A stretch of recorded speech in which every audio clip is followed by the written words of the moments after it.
नमस्कार, मैं हूं अभिषेक त्यागी।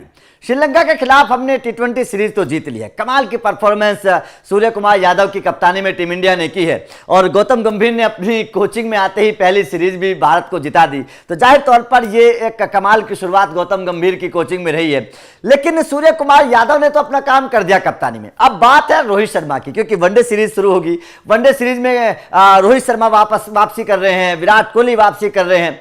लेकिन एक सवाल खड़ा होता है कि भाई साहब प्लेइंग 11 क्या होगी, क्योंकि प्लेइंग 11 को लेकर तो बहुत सारे खिलाड़ी वो भी वापस आ रहे हैं जो टी20 में थे। विराट कोहली, रोहित शर्मा भी वापस आ रहे हैं। तो किन खिलाड़ियों को प्लेइंग 11 में मौका मिलेगा पहले वनडे मुकाबले में? जाहिर तौर पर इसको लेकर रोहित शर्मा और गौतम गंभीर दोनों के बीच में जरूर कश्मकश चल रही होगी कि आखिर किन किन खिलाड़ियों को मौका दिया जाए, किन 11 खिलाड़ियों को मौका दिया जाए। तो चलिए पहले स्क्वाड बता देता हूं आपको, फिर प्लेइंग 11 पर डिस्कस करेंगे कि आखिर क्या प्लेइंग 11 क्या बन सकती है, क्योंकि बड़ा हंगामा मचने वाला है। 3 खिलाड़ियों को लेकर बड़ा हंगामा मचने वाला है। यकीन मानिएगा, पहले वनडे मुकाबले में अगर 3 खिलाड़ियों को मौका नहीं मिला तो बवाल मच जाएगा भाई साहब, बवाल मच जाएगा। इन 3 खिलाड़ियों को मौका जरूर मिलना चाहिए, क्योंकि इन 3 खिलाड़ियों ने कमाल की परफॉर्मेंस करके दिखाई है। अब प्लेइंग 11 स्क्वाड क्या है, पहले स्क्वाड के बारे में चर्चा कर लेते हैं। रोहित शर्मा है कैप्टन के तौर पर, शुभमन गिल वाइस कैप्टन के तौर पर, विराट कोहली वापसी कर रहे हैं, श्रेयस अय्यर है, ऋषभ पंत है, शिवम दुबे है, अक्षर पटेल है, कुलदीप यादव है, मोहम्मद सिराज है, अर्शदीप सिंह है, खलील अहमद है, केएल राहुल आ रहे हैं वापस वनडे में, वॉशिंगटन सुंदर है, रियान पराग है और हर्षित राणा है। ये टीम है, मतलब स्क्वाड है वनडे के लिए। लेकिन अब इस स्क्वाड में प्लेइंग 11 क्या बनेगी, किन खिलाड़ियों को मौका मिलेगा, किन 11 खिलाड़ियों को खिलाएंगे रोहित शर्मा, क्योंकि बड़ा हंगामा मचने वाला है। 3 खिलाड़ियों को लेकर मैं आप लोगों को बताऊंगा कि किन 3 खिलाड़ियों को लेकर हंगामा मच रहा है। अब देखिए यहां पर क्या होगा, अगर मैं सबसे पहली बात बताऊं कि प्लेइंग 11 में देखिए रोहित शर्मा तो खेलने वाले हैं, शुभमन गिल उनके साथ ओपनर के तौर पर दोनों मतलब खेलने वाले हैं। ये ओपनर के तौर पर ये ओपनिंग स्लॉट है, रोहित शर्मा और शुभमन गिल, मेरे हिसाब से यही ओपनिंग स्लॉट होगा। नंबर 3 पर आपके विराट कोहली खेलने आएंगे। नंबर 3 का स्लॉट जो है ये भी विराट कोहली के साथ फिक्स है। अब सवाल खड़ा होता है नंबर 4 का, नंबर 4 पर कौन होगा? अब नंबर 4 पर हमारे पास 2 खिलाड़ी हैं। गौतम गंभीर किस खिलाड़ी को चुनेंगे, ये बड़ा सवाल होगा। नंबर 4 पर 2 खिलाड़ी कौन है? एक तो श्रेयस अय्यर है और दूसरे केएल राहुल है। दोनों नंबर 4 पर ही खेलते हैं, नंबर 4 के ही बल्लेबाज है। तो यहां पर सबसे पहला सवाल क्या होगा? सबसे पहला सवाल यह है कि श्रेयस अय्यर या केएल राहुल, दोनों में से कोई एक खेलेगा। अब दोनों में से कौन खेलेगा यह देखने वाली बात होगी। श्रेयस अय्यर खेलेंगे या फिर केएल राहुल खेलेंगे, यह देखने वाली बात होगी। क्योंकि ऐसा भी हो सकता है कि दोनों खेल लें, क्योंकि इस स्क्वाड में आपके हार्दिक पांड्या नहीं है, तो ऐसा भी हो सकता है कि दोनों खेल लें। लेकिन मेरे हिसाब से कोई एक खेलेगा, या तो श्रेयस अय्यर खेलेंगे या फिर केएल राहुल खेलेंगे। उसके बाद में नंबर 4 की पोजीशन है। नंबर 5 पर आपको ऋषभ पंत खेलते नजर आएंगे विकेट कीपर बल्लेबाज के तौर पर। मुझे लगता नहीं है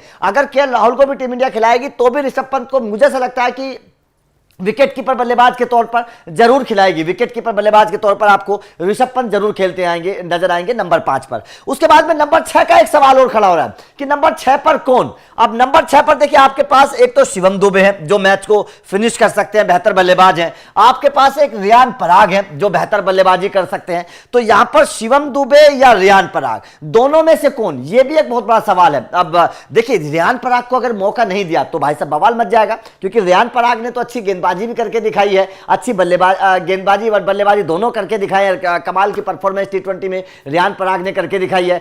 टीम इंडिया के जो क्रिकेट फैंस हैं वो रियान पराग को पसंद करने लगे हैं। रियान पराग को लेकर शिवम दुबे पहले अच्छा कर चुके हैं, तो ये एक सवाल होगा टीम इंडिया को लेकर कि भाई साहब कौन, नंबर 6 पर कौन? अब मुझे ऐसा लगता है कि शायद रियान पराग और शिवम दुबे में से शिवम दुबे शायद नंबर 6 पर शायद मौका मार सकते हैं, लेकिन रियान पराग को मौका मिलना चाहिए। आपका क्या मानना है ये भी कमेंट करके आप बताइएगा।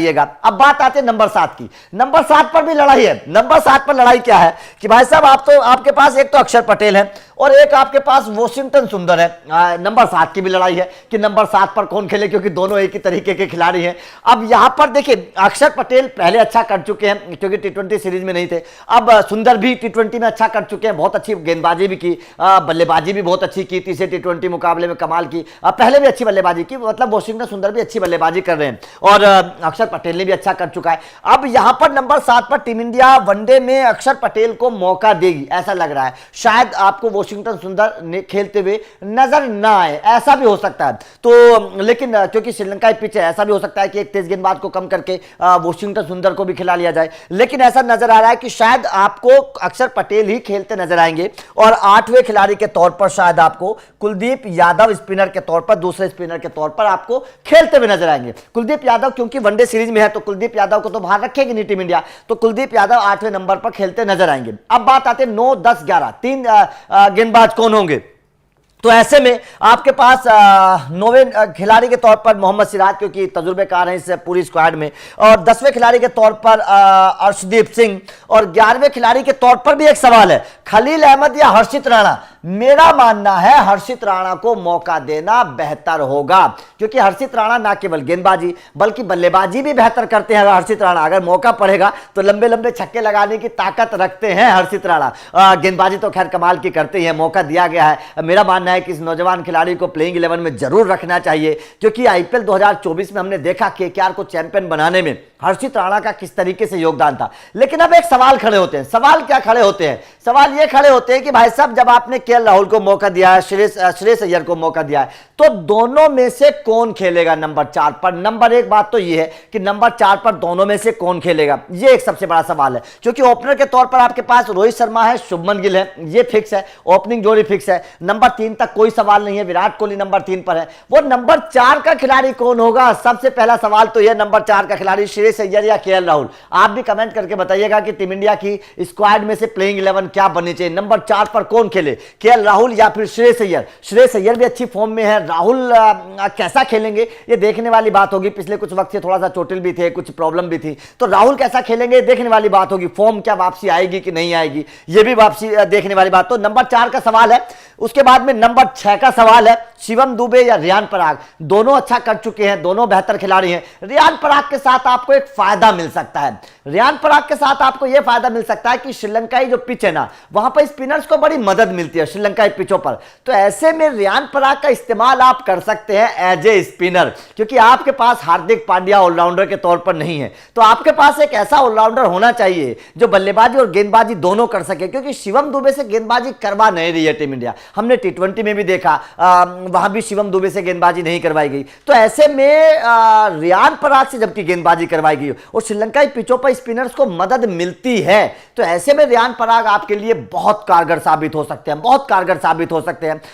अक्षर पटेल, कुलदीप यादव के साथ अगर रियान पराग गेंदबाजी के लिए मैदान पर आएंगे तो जाहिर तौर पर बहुत फायदा हो सकता है टीम इंडिया को, क्योंकि श्रीलंकाई पिच जो होती है ना, वहां पर आपके लिए 3 तेज गेंदबाज बहुत हैं। मोहम्मद सिराज, अर्शदीप सिंह आपके लिए, हर्षित राणा आपके लिए 3 तेज गेंदबाज बहुत हैं। आपके पास अगर 3 स्पिनर भी हो तो मेरे हिसाब से सोने पर सुहागा हो जाएगा, सोने पर सुहागा हो जाएगा। तो इसीलिए ये 3 तेज गेंदबाजों के साथ साथ आपके पास 3 स्पिनर भी होने चाहिए, और उसमें रियान पराग बिल्कुल फिट बैठते नजर आ रहे हैं। तो आपका टीम इंडिया की इस प्लेइंग 11 पर क्या कहना है? आपके हिसाब से क्या रियान पराग को मौका मिलना चाहिए?